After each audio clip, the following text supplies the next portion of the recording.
Alex Hormozi is one of the most acclaimed business owners, entrepreneurs, and he also gives great relational life advice.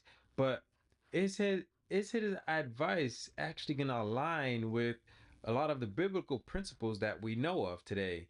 I'm very intrigued. So today we're going to actually analyze one of his videos about his advice to young people and actually see how much it reconciles to potentially spiritual advice, because we all know that there's the world and then there's the spirit, and if you don't understand the difference between the two, it's easy to get caught up and lost in your faith because you're focused on what the world is saying. You're getting advice from the world. So in today's video we're going to analyze potentially a worldly video here to actually see how much aligned it is with the principles in the Bible.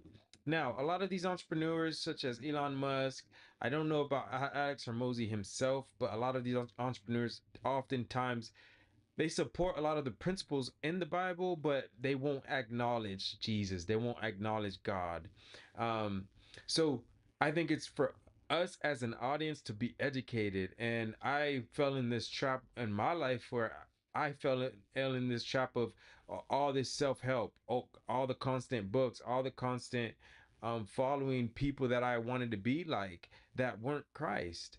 And that's when I realized that all the self-help book is just that. It's about self, and that's not what the Bible teaches us.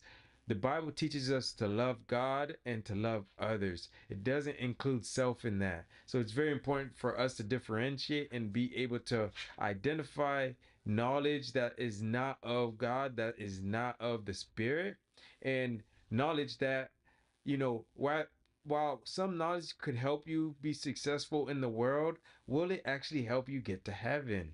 So we're gonna analyze this video. Stay tuned. Um, so let's go. Let's get into it, guys. So this video here, I'll share my screen. It's brutal, called brutal honest advice to my younger poorer self. So right off the back, obviously he's basically saying that this is advice to himself when he was poor. And I think it's very cool to see that, because when we think of like the what the Bible says about rich versus poor, it literally says it's harder for a rich person to get to heaven than to for a camel to make it through an eye of a needle. And um there's a lot of like different interpretations of what that actually means. But long story short, we all know that according to the Bible, it's very hard for rich people to make it to heaven, and it's not because of the wealth, it's because of the heart. So let's go and actually analyze this video to see potentially where's his heart? Where's Alex's heart? And no matter what, I still have respect for him. He gives great life advice. I just want to see, is it actually spiritual? Like, does it reconcile to what the Bible is, or is it actually just against what the Bible will actually say?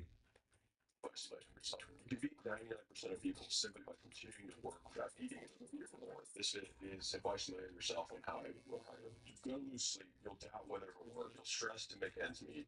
All right, so the first tip there here in this first tweet, you can beat 99% of people simply by continuing to work without needing your immediate reward. I think this first one gets a pass. The Bible will also support the thought of not having instant gratification, being able to see what the end goal is, understanding um, your long-term goals, your long-term thinking in terms of kingdom mindset. Now, this we're gonna replace reward with kingdom, right? But in if we take the concept, I would say if you're a Christian and you have long-term goals that are aligned with your purpose in life, I would say this is actually really good advice. And the world sometimes will, give you this unreal picture that things you could receive that reward slash gratification instantly, or it doesn't take long. And it often leads to disappointment. It leads to people quitting a lot sooner. And sometimes when it comes to like our calling in this life, it takes a while. It takes a while before you reach the promised land. It takes a while. And you have to really have this, especially when we think of God's timing. Like, if God calls you to do something, sometimes He tells you to do things, and you might not get the result right then and there. I remember when I was praying that I got a full ride scholarship to play college football. And it was senior, and it was like a month before signing day, and I still had no offers. And within that month, I got a full ride scholarship that month. But think about how long it took, like 4 or 5 years for me to wait and grind and work, but I never quit. I kept going to the last straw. And I would even say the same situation for the NFL. I got tryouts in the NFL being a very underrated guy. And I never quit because I realized the rewards that you get when it comes to not quitting. All right. So whether you're in business, whether it's your relationship or just your health, don't quit. Don't quit. This is advice to yourself on how to work harder. You'll lose sleep. You'll doubt whether it'll work. You'll stress to make ends meet. You won't finish your to-do list. You'll wonder if you made the right call and have no way to know for years. But that's what hard feels like. The other great reason for working harder is that the harder you work, the more you realize what you used to think was hard work isn't even close to what you're capable of. Because if you want to know what the most dangerous money-making combo in the world, it's work ethic and time. Because once you realize just All right. We just did a couple there, but the biggest one that I really wanted to sit on was this thought that we are working hard, but we don't know what we're working hard towards. As Christians, as believers, that's not how we work. We wait. We wait for God to give us guidance. We do things that are in His will, and then we take action. That's when we start taking steps. And you could start taking steps before you hear God, but at the end of the day, for you to go all in, for you to be confident, you're gonna seek God for counsel. You're gonna have conviction when you're doing things that aren't aligned with the things that are of God. So most entrepreneurs, I think it's easy for people to be going towards things that are pointless and not realizing like the end, like the when it if all you're thinking about is the materialistic money at the end, yes, it could feel like you're aimlessly targeting going through things. But if you're growing God's kingdom and you're doing His mission, you're always gonna realize there's somebody out there that you could impact. There's somebody out there that you could bring to God. Because that at the end of the day, that's really what matters when it comes to being a Christian business owner. Where we are in the kingdom workplace. Okay. how much more work it takes to get from good to great, you realize you can only be great at a few things and you're forced to ignore the rest. The amount of work it takes to be good negates the ability to be great at more than one or two things because there's just only so much time. It just takes work, shitloads and shitloads of work. And every time I dress it up or cut a corner, I get really reminded my life that the work just needs doing. So yeah, All right. I agree with that. I agree with this one here. I don't necessarily have like I don't have like an exact biblical principle, but when I think of like working, I know like when Adam and Eve sinned in the garden, we essentially were required to work. Like that was part of that was the result of sin, really. So if you're in a place right now where you feel like you shouldn't be working, understand like it was part of the consequence when Adam and Eve sinned. So being lazy is not a spirit that you should want to have. And if you do have this spirit, you want to definitely pray. And I think like sometimes I'm lazy, right? But I do realize that that's not of God and that's not what God wants for me. So definitely want to have this mindset of working. But when you're working, you have to understand why you're working and having a purpose behind it and not allowing materialistic things to be the only reason why you're working so hard. this is from like much of anything pay to work on weekends. I used to think that if I worked on something for a day, it was a lot. I was like, dude, I worked on this for a whole day. That was like a huge amount of work. I would say that to someone to show them how hard I worked. And then it became like I worked on this for a week and then a month. And I would say now that I can work on the same project for a year or 2 years. And that's what like to the books has been huge projects.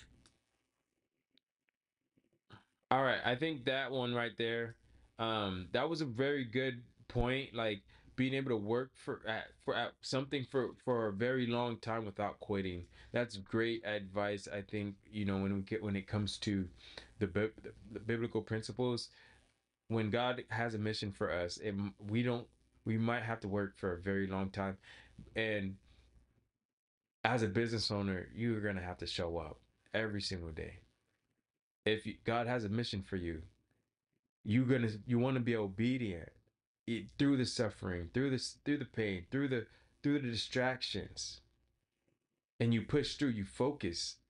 I'm thinking about, I think it was Peter when he was getting off the boat, and he was walking to Jesus in the water and during the storm, and as soon as he took his eyes off of Jesus, he sunk. And that reminds me of business, because sometimes things come, that not just business but life. Sometimes things come our way, and we need to make sure that we stay the course and we don't quit. All right.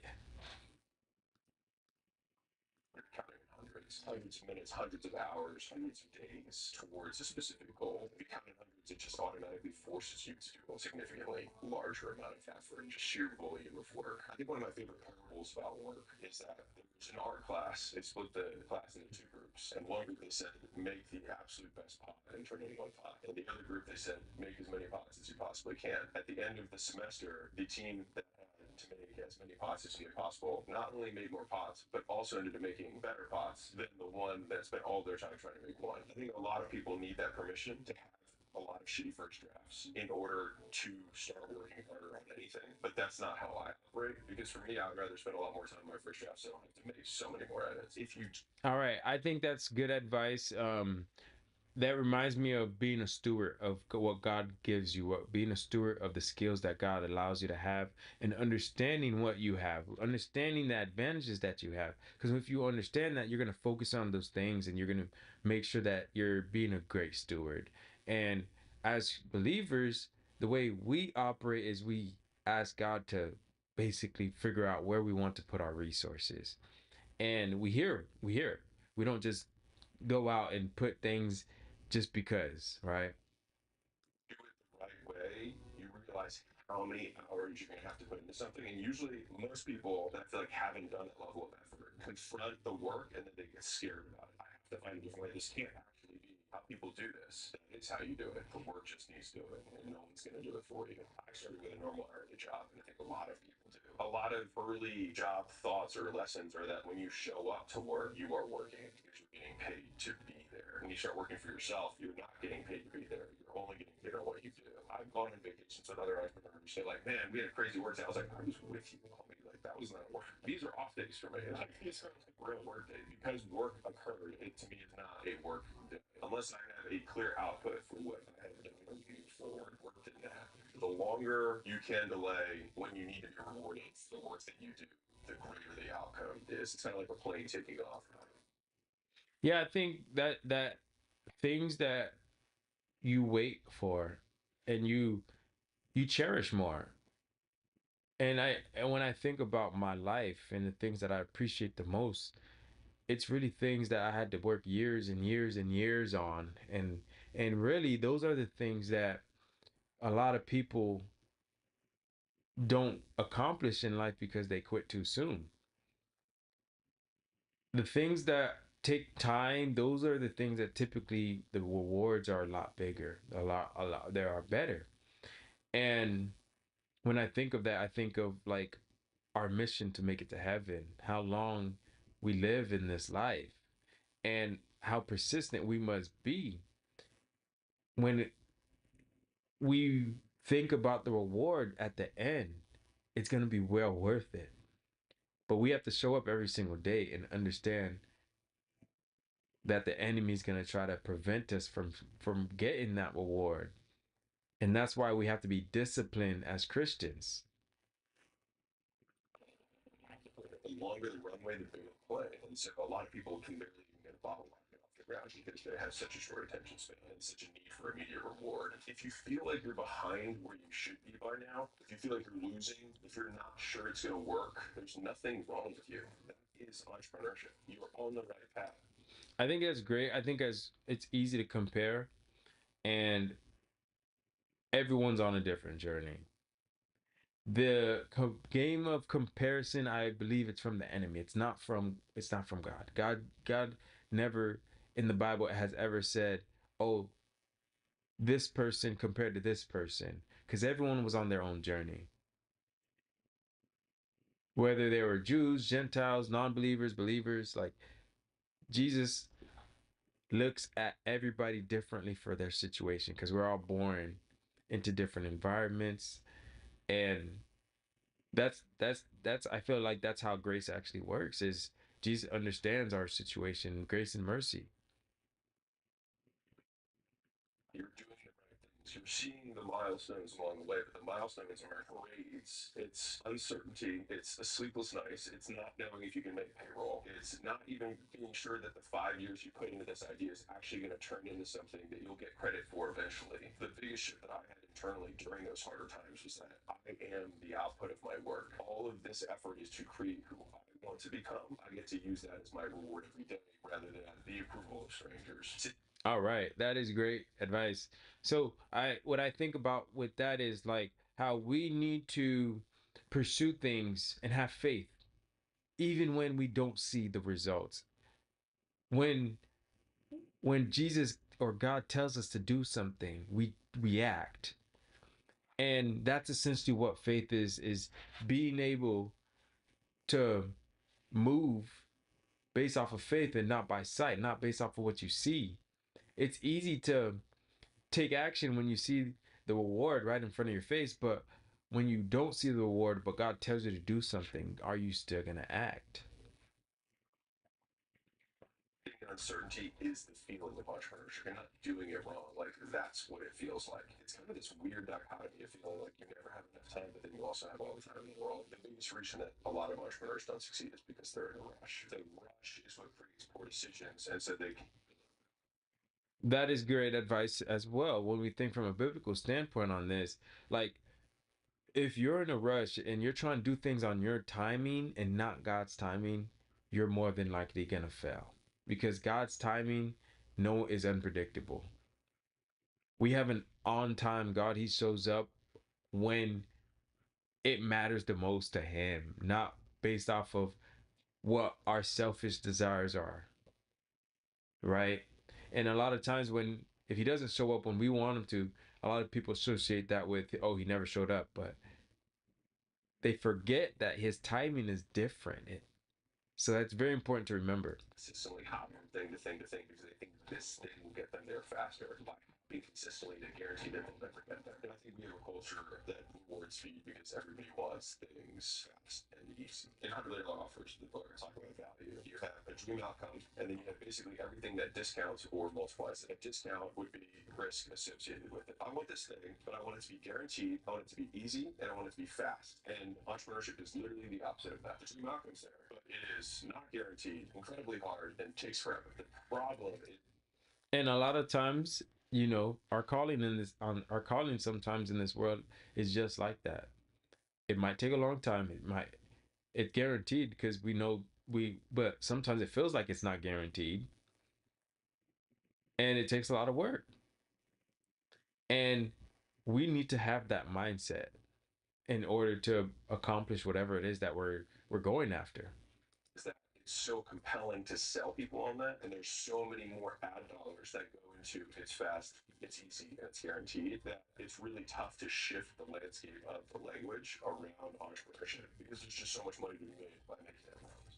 I think that's really good that like when he talks about the ad dollars, like the corporations, the businesses out there, a lot of people are constantly trying to control our attention and our mind. And he's basically saying like, don't allow that to happen. Real like, and when we think from a Christian standpoint, not allowing that to happen allows us to really focus on our Father, our God, and make sure that we're aligned with the things that He actually wants for us. The concept of the billionaire who like starts back over and they're like, could you do it again? It's like, well, of course. The problem with the show is that they give you 90 days. The premise is wrong. And I get why they do it is because they have to cater to people who